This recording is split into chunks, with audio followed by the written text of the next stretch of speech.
નમસ્કાર દોસ્તો, સ્વાગત છે તમારું મારી ચેનલ કેવી કરિયર એકેડેમીમાં. હું છું હિતેશ સોલંકી. દોસ્તો, આપણે જીપીએસસી ની સિરીઝ ઓલરેડી સ્ટાર્ટ થઈ ચૂકી છે, જેમાં 4 લેક્ચર થઈ ગયા છે. આજે આ 5મો લેક્ચર છે, જેમાં આપણે સિંધુ સભ્યતાની ખેતી વિશે ચર્ચા કરીશું. તો લખીએ આપણે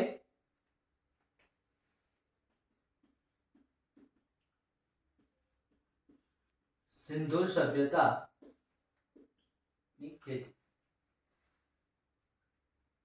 મિત્રો, આજથી 5000 વર્ષ પહેલા પણ સિંધુ સભ્યતામાં ખેતીના પુરાવા આપણને જોવા મળે છે. આમ તો ખેતીની શરૂઆત નૂતન પાષાણ કાળમાં થઈ હતી, જ્યારે આદિમાનવ શરૂઆતમાં ખેતી કરવા લાગ્યો અને પોતાનું સ્થાયી જીવન જીવવા લાગ્યો હતો. તો આપણે એ પણ અહીંયા પોઈન્ટ લખી શકીએ કે ખેતીની જે શરૂઆત છે એ નૂતન પાષાણ કાળમાં થઈ હતી અને સ્થાયી જીવનની શરૂઆત થઈ હતી. આદિમાનવ જે છે એ સ્થાયી જીવન જીવવાનું શરૂ કરી દીધું હતું. નૂતન પાષાણ કાળ, આપણે ત્યાં પ્રાચીન ભારતના ઇતિહાસમાં પાષાણ કાળ જે છે એને આપણે 3 કાળમાં વહેંચતા હોઈએ છીએ: પુરા પાષાણ કાળ, મધ્ય પાષાણ કાળ અને નૂતન પાષાણ કાળ. આ નૂતન પાષાણ કાળમાં જ ખેતીની શરૂઆત થઈ હતી. પરંતુ આપણે અહીંયા વાત કરવા જઈ રહ્યા છીએ સિંધુ સભ્યતાના ખેતી વિશે. એ સમયે કેવા પ્રકારની ખેતી થતી હતી, કેવા પ્રકારના ઓજારોનો ઉપયોગ કરવામાં આવતો હતો, તેમજ કેવા પ્રકારના પશુઓનો ઉપયોગ થતો હતો. તો આપણે પોઈન્ટ વાઇઝ સમજતા જઈએ. સૌથી પહેલા આપણે વાત કરીએ કે ખેતી કરવા માટે જરૂરી શું છે. તો ખેતી કરવા માટે આપણી પાસે હોવું જોઈએ જમીન. તો યસ, જમીન આપણી પાસે હતી. અને કેવી જમીન હતી? તો કાંપવાળી ફળદ્રુપ જમીન હતી. કારણ કે સિંધુ સભ્યતા જે છે નદી કિનારે વિકસેલી સભ્યતા છે, એટલે જે જમીન છે કાંપવાળી અને ફળદ્રુપ જમીન ધરાવે છે. અને વાત કરીએ આપણે પાણીની વ્યવસ્થા, તો પાણી માટે સિંચાઈની વ્યવસ્થા આપણને જોવા મળે છે. અને સિંચાઈ શેનાથી કરવામાં આવે છે? તો નદીમાંથી નહેરો કાઢવામાં આવેલી છે, તેમજ કુવાઓ દ્વારા પણ સિંચાઈ કરવામાં આવેલી છે. તો ખેતી માટે જે મુખ્યત્વે 2 બાબતો છે કે જમીન અને પાણી, એ બંને આપણી પાસે સારી એવી ત્યાં જોવા મળે છે. કાંપવાળી ફળદ્રુપ જમીન છે સિંધુ સભ્યતાની આસપાસ, અને આપણે સિંચાઈ માટે નહેરો અને કુવાઓનો પણ ઉપયોગ કરીએ છીએ. હવે વાત કરીએ કે આ ખેતી કરવા માટે કેવા પ્રકારની પદ્ધતિનો તેમજ કેવા પ્રકારના ઓજારોનો એ ઉપયોગ કરતા હતા.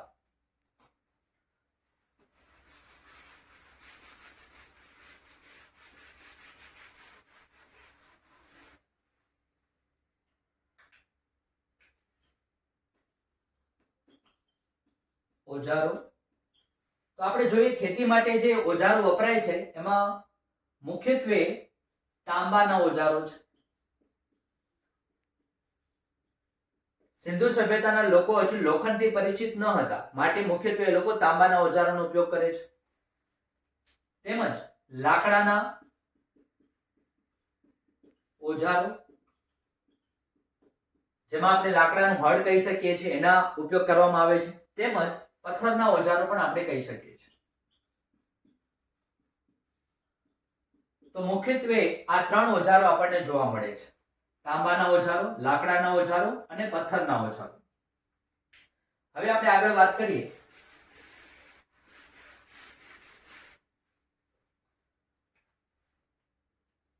આ ઓજારોમાં જ આપણને લાકડાનું હળ જોવા મળે છે, અને જેમાં તાંબાના અથવા તો તાંબાની ખુરપી જે છે એ જોડેલી છે. આપણને આવા કેટલાક અવશેષો મળ્યા છે કે લાકડાના હળમાં તાંબાની ખુરપી જોડેલી હોય, જેના દ્વારા ખેતી કરવામાં આવતી હોય.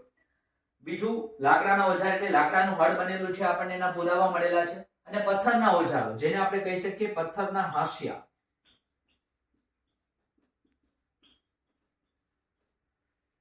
તો જ્યારે પાક પૂરો થઈ જાય, મતલબ પાકની જ્યારે કાપણી કરવાની હોય, ત્યારે પથ્થરના હાંસિયા દ્વારા એની કાપણી કરવામાં આવતી હતી. આપણે લખી શકીએ અહીંયા કાપણી કરવા માટે. આવી રીતે સિંધુ સભ્યતાના લોકો જે છે ઓજારોનો ઉપયોગ કરતા હતા. હવે આપણે આગળ વાત કરીએ કે ખેતીની પદ્ધતિ શું હતી.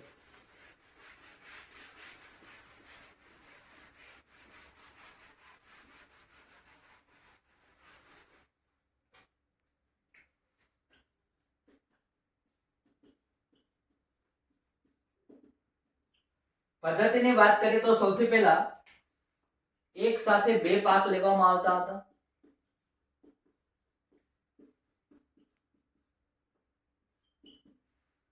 મતલબ માની લો કે આ કોઈ એક ખેતર હોય, તો આ ખેતરમાં અહીંયા માની લો કે ઘઉં વાવેલા છે, તો અહીંયા જવ વાવેલા છે. આવી રીતના વર્ષમાં એક સાથે બે પાક પણ લેવામાં આવે છે ને એક જ ખેતરમાં બે પાક પણ ઉગાડવામાં આવતા હતા.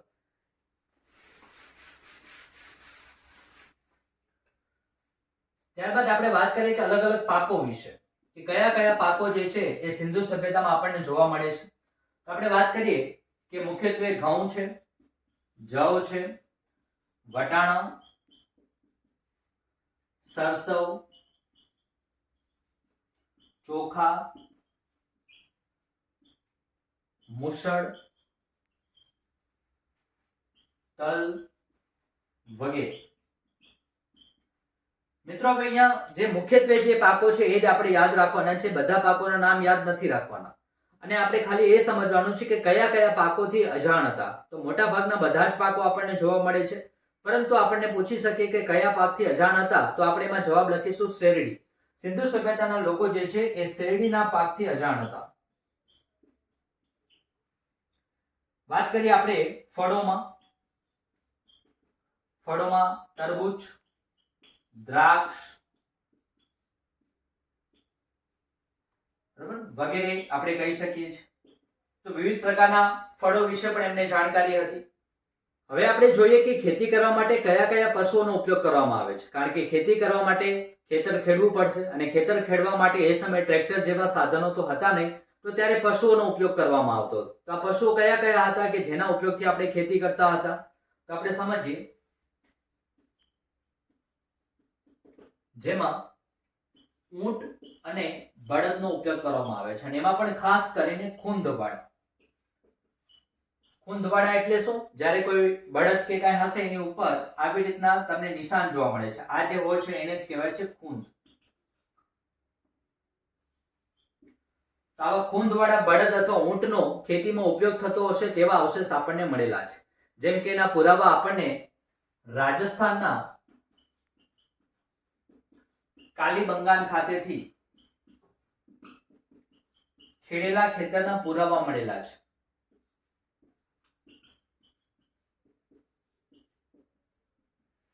જેના આધારે આપણે કહી શકીએ છીએ કે ખેતી એ સમયમાં થતી હશે. રાઈટ. હવે આપણે આગળ વાત કરીએ કે એ સમયે બળદગાડી પણ જોવા મળે છે. તો બળદગાડાનો પણ ઉપયોગ થતો હશે, કારણ કે ઊંટ અને બળદ છે તો એના માટે પાછળ ગાડું કે ચક્રની શોધ થઈ ચૂકી હતી, તો બળદગાડાનો પણ ઉપયોગ આપણે ત્યાં જોવા મળે છે. હવે બીજો આપણા મનમાં પ્રશ્ન આવે કે આ જે ખેતી છે એ ખેતીનો ઉપયોગ શું કરતા હતા? પોતાના ફેમિલી પૂરતું જ હતું કે પછી એનો વેપાર પણ કરવામાં આવતો હતો? તો ખેત પેદાશ જે છે એ મુખ્યત્વે સિંધુ સભ્યતાનો મુખ્ય વ્યવસાય હતો. એટલા માટે એ લોકો ખેતીની સાથે સાથે એનો વેપાર પણ કરતા હતા. આપણે લખીએ ખેતી જે છે એ અગત્યનો વ્યવસાય હતો અથવા તો મુખ્ય વ્યવસાય પણ કહી શકીએ. ના ખેતીનો જે પાક છે એનો સંગ્રહ પણ કરવામાં આવતો અને આ સંગ્રહ માટે અનાજના કોઠારો બનાવેલા છે. જેમ કે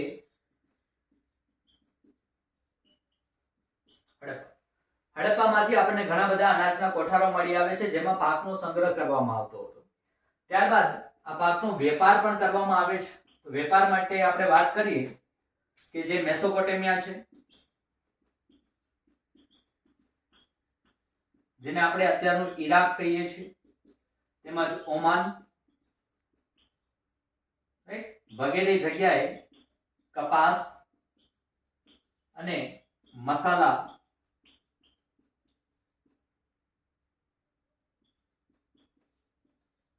નો વેપાર કરવામાં આવે છે. તો સિંધુ સભ્યતાના લોકો એ સમયે પણ આંતરરાષ્ટ્રીય વેપાર સાથે જોડાયેલા હતા, જેની ચર્ચા આપણે આગળના લેક્ચરમાં પણ કરીશું. તો આ જે વેપાર છે કઈ જગ્યાએથી થતો હતો? લોથલના બંદરેથી થતો હતો. તો સિંધુ સભ્યતાના લોકોનો મુખ્ય વ્યવસાય ખેતી છે, પણ એ જ ખેતીમાંથી જે પાકની ઉપજ થાય છે તેનો એ વેપાર પણ કરતા હતા. આમ આપણે અહીંયા સમજ્યા કે સિંધુ સભ્યતાના લોકો ખેતી સાથે જોડાયેલા હતા. થોડાક હજી આપણે આમાં ફેક્ટ વિશે વાત કરીએ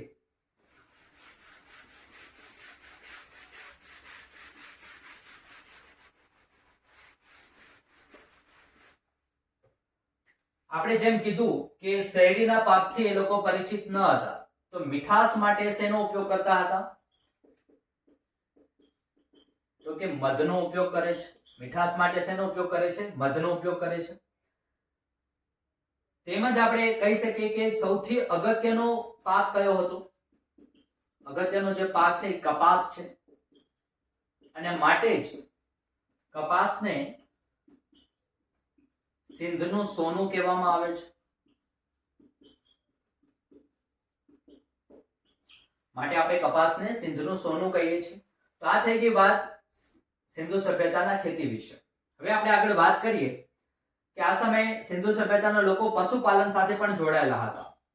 તો પશુપાલનની પણ આપણે વાત કરીએ તો મોટા ભાગે જેટલા પણ પાલતુ પ્રાણીઓ છે બધા જ આપણને સિંધુ સભ્યતામાં જોવા મળે છે. જેમ કે ઊંટ, બળદ, ડુક્કર, હરણ, હાથી, ઘડિયાળ પણ કહી શકો છો, જે મગર જેવું દેખાતું હોય છે. આ સિવાય ગધેડો, વાઘ વગેરે. પરંતુ આપણને કોઈ પણ જગ્યાએથી ઘોડાના અવશેષ નથી મળ્યા, મતલબ ઘોડાના ચિહ્ન નથી મળ્યા. એટલે આપણે કહી શકીએ કે સિંધુ સભ્યતાના લોકો એ ઘોડાથી અજાણ હતા. તેમજ અહીંયા તમે ગેંડો પણ લખી શકો છો. તો આવા વગેરે પાલતુ પ્રાણીઓ તેમજ અન્ય પ્રાણીઓ પણ આપણને જોવા મળે છે કે જે સિંધુ સભ્યતામાં પ્રાણીઓ તેમજ પંખીઓ એ બંનેથી એ લોકો પરિચિત હતા, અને એમના પોતાના જીવનમાં પણ એમને સમાવેશ કરેલો હતો. વાત થઈ ગઈ સિંધુ સભ્યતાના ખેતી અને પશુપાલન વિશેની વાત. જો કે આમાંથી કાંઈ એટલું ખાસ ઇમ્પોર્ટન્ટ નથી, એટલે જસ્ટ એક વખત આપણને એના વિશે ખ્યાલ હોવો જોઈએ. વધારે એમાં ડીપમાં જવાની જરૂર નથી. આઈ હોપ તમને ખ્યાલ આવ્યો હશે. હવે આપણે સિંધુ સભ્યતાના બીજા અગત્યના જે ટોપિક તેના વિશે આપણે ચર્ચા કરીશું.